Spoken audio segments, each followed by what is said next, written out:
You're live with BlaakTones TV. Let's do the most underrated 1980s hip hop artist.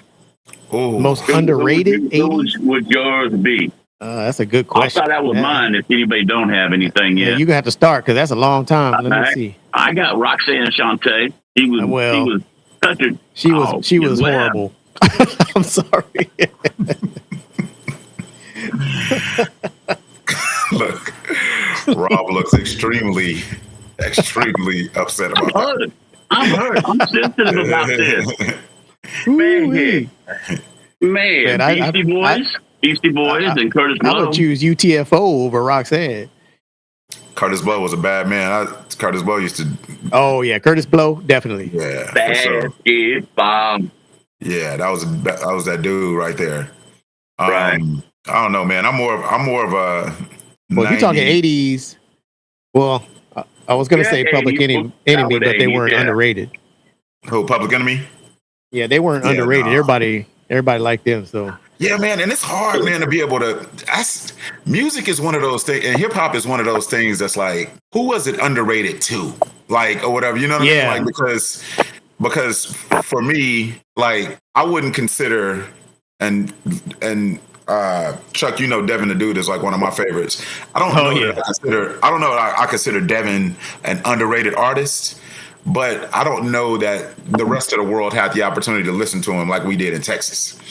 You know what I mean? True. Like, and I think that every sector, especially back then, was kind of like that. You got a lot of these East Coast artists and the New York artists that were kind of underground. Like, I hear everybody talk about Big L all the time. I couldn't tell you nothing about or any Big L songs or any of that, like, or whatever. But I hear the New York guys, they always bring him up in the mix like he was one of those ones. Another guy from Cali, what's the dude? Mac Dre, I think, was from Cali that I heard a lot about. There was one point in time when I would hear people say him. Memphis, Skinny Pimp, I think was the dude's name back in the day that used to do music or whatever. I couldn't tell you really much about him. So I think that it's so regional. I was gonna say, because some of them names I've never even heard of. Yeah, so that's what I'm saying is like, those would be some people that I would consider, not in the 80s, of course, underrated, because almost. Level up your style with the official Black brand Live Snapback. Featuring a bold embroidered design, a classic flat brim fit, this snapback is the perfect way to support the show.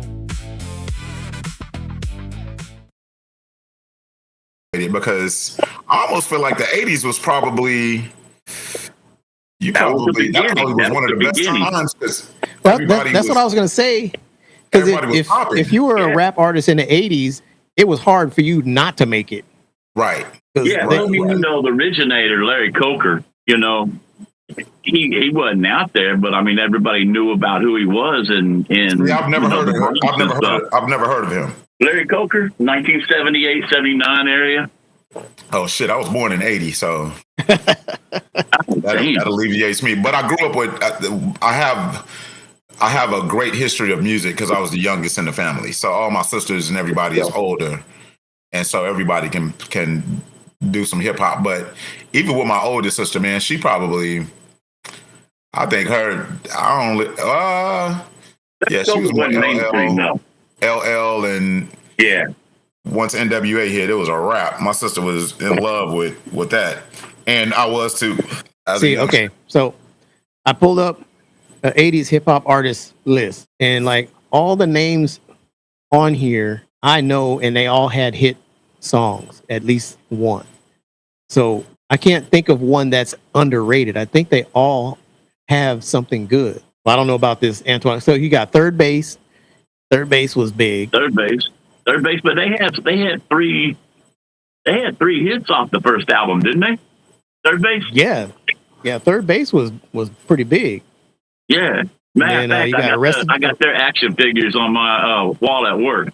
Tough. Oh, do you? Yeah. KRS-One, Third Base. Yeah.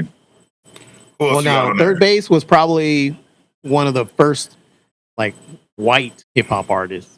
Well, Beastie Boys were first, and then Third Base followed right in there. Yeah, because they both came out around the same time.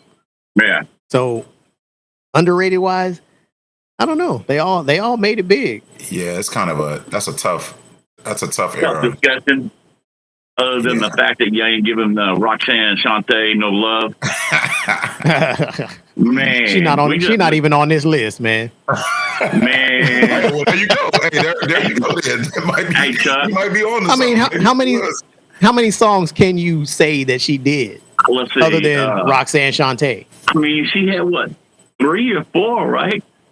That she was, or she I don't came know. out. You tell me. Yeah. I mean, let me look up Roxanne Shanté. I can't believe it. You're not giving her no love, man. I mean, she came out. Was it I think it was UTFO that brought the whole Roxanne thing out. UTFO, Roxanne. where they had the battles. Because they did Roxanne's a man. Well, because she had to come out and say the real Roxanne. That's the only really song that I remember. Well, Roxanne, real Roxanne, and there was another one that was like, it was she was like one of the first female rappers out there. And then when of course we have Queen Latifah came right in behind that, and Queen Latifah just like blew it all up. Oh Right. yeah, She was the number one female rapper. Because she came out right around the time the Jungle Brothers and all them. That whole movement came out too. So yeah, you wasn't fucking with Queen Latifah. No, not at all. And of course, or Salt-N-Pepa came out around the same time. MC Light didn't play. Right. Yeah, MC Light can spit. She had some bars. Yeah. For days. Yeah. So that might be another conversation we'll have to go through, because I can't really think of any of them that didn't have a good run, at least of 1 or 2 tracks. Well, next time we're gonna have a talk about Roxanne Shanté. Me and you gonna have to breakdance fight. Do you even know who Special Ed is? You heard of him? Yeah, everybody knows who Special Ed is. Now, I would say he's probably the most underrated. That's a good point. That is a good point. Oh, now, what? him, Underrated? I can see that. Me too, actually. That's my vote. Special Ed was cold. Special Ed was cold with it. Yeah. Yeah. He got it made. Oh.